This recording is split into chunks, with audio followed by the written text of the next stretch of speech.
Cet ordinateur est le Panasonic Toughbook 40, un ordinateur portable endurci conçu pour résister aux conditions les plus difficiles dans l'unique but d'accompagner n'importe quel professionnel dans n'importe quelle situation.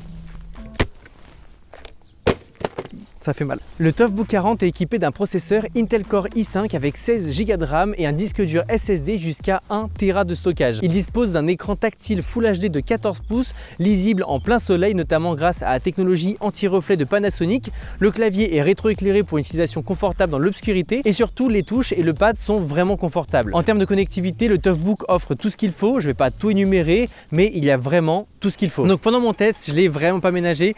On peut par exemple le faire tomber dans le sable, il n'y a aucun souci. Si on met un peu de sable par dessus, ça risque rien. C'est dommage de mettre du sable sur l'écran parce que ça le raye, mais globalement même s'il y en a, bon, c'est pas très grave, il y a surtout un traitement anti-rayure. Ensuite, s'il tombe par exemple sur une partie un peu plus dure, donc par exemple de la pierre comme ça, bon, ça tape, ça va certainement le rayer, mais ça ne va pas le casser pour autant. Là on peut voir qu'il y a juste à frotter et il est impeccable.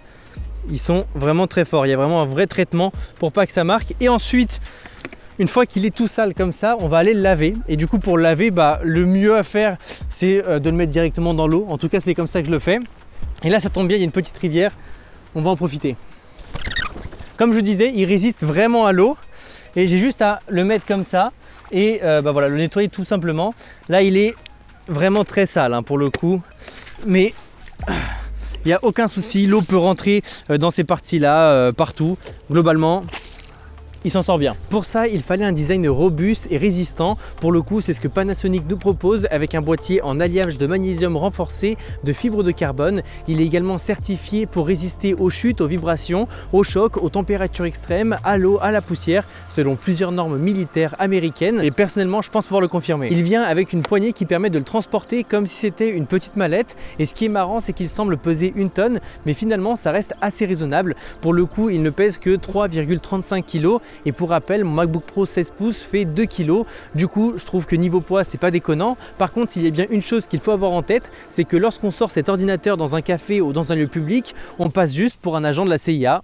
Voilà, je tenais à le dire. Comme je vous l'ai dit, on est sur un écran de 14 pouces qui permet d'avoir un écran qui n'est ni trop petit ni trop grand. Il va avoir une résolution Full HD qui va proposer des images nettes et précises, qui va être appréciée par les personnes qui veulent plus de confort de travail et surtout qui ont besoin d'une bonne qualité pour voir des plans plus détaillés ou autres. Étant donné que l'ordinateur est fait pour une utilisation extérieure, il se doit d'avoir une cohérence parmi les composants et avoir un écran lisible en plein jour, ce qui est très difficile. Mais comme je vous l'ai dit, avec le traitement anti-reflet plus la luminosité maximale de 1200 nits, l'utilisation en plein soleil est tout à fait possible. Et comme si tout ce qu'on venait de dire n'était pas suffisant, l'écran est en plus de ça tactile, donc à ce niveau là on ne peut rien lui reprocher. Niveau performance, c'est plutôt solide, bien qu'on soit uniquement sur un i5. C'est un i5 de dernière génération, enfin pour être plus précis, c'est un i5 de la génération juste avant la dernière, avec la fameuse fonction Turbo Boost qui permet d'avoir des performances plus importantes lorsque c'est nécessaire et d'avoir des performances moins importantes lorsqu'on veut économiser de la batterie, ce qui va permettre d'avoir un ordinateur qui est assez fluide et surtout un ordinateur qui est capable de faire toutes les tâches de bureau normales.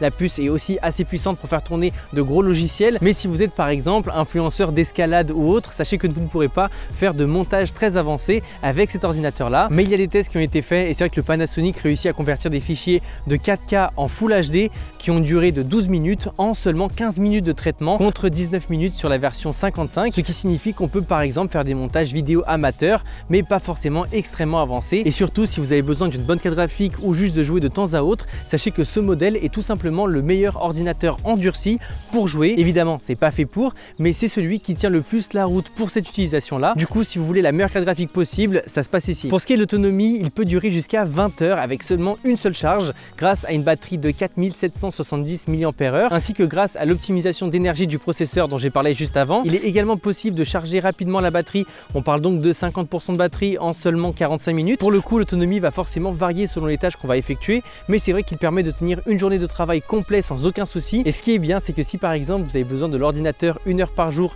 et qu'après chaque utilisation vous pensez bien à l'éteindre, il vous durera facilement 2 semaines, parce que si en plus vous mettez plusieurs batteries dans votre sac et que vous partez avec, il vous tiendra énormément de temps et vous aurez une autonomie stratosphérique. Au niveau du prix, ça va dépendre du modèle qu'on va choisir. Le modèle de base avec le processeur i5 avec 8 Go de RAM commence à environ 3000 €. Cependant, avec des options supplémentaires telles qu'un processeur plus puissant, une plus grande quantité de RAM ou de stockage, le prix peut commencer à dépasser les 4000 €. On peut clairement dire que c'est des prix d'ordinateurs professionnels, mais vu qu'il est fait pour des environnements professionnels exigeants, il y a eu beaucoup de recherche et développement et il y a eu beaucoup de coûts liés à la conception de l'ordinateur, ce qui explique pourquoi il est aussi robuste, aussi durable et surtout ça explique pourquoi le prix est aussi élevé. Il y a beaucoup de recherche et développement, il y a beaucoup de coûts liés à la conception pour qu'il soit justement aussi durable et robuste et c'est pourquoi pour moi le prix est complètement justifié.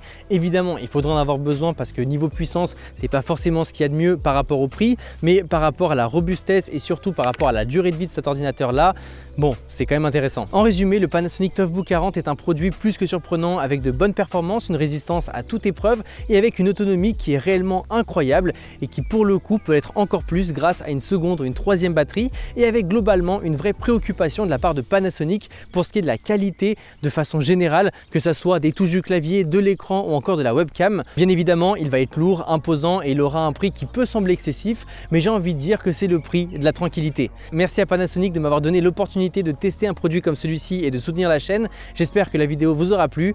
Nous on se dit à très vite, c'était André Martin.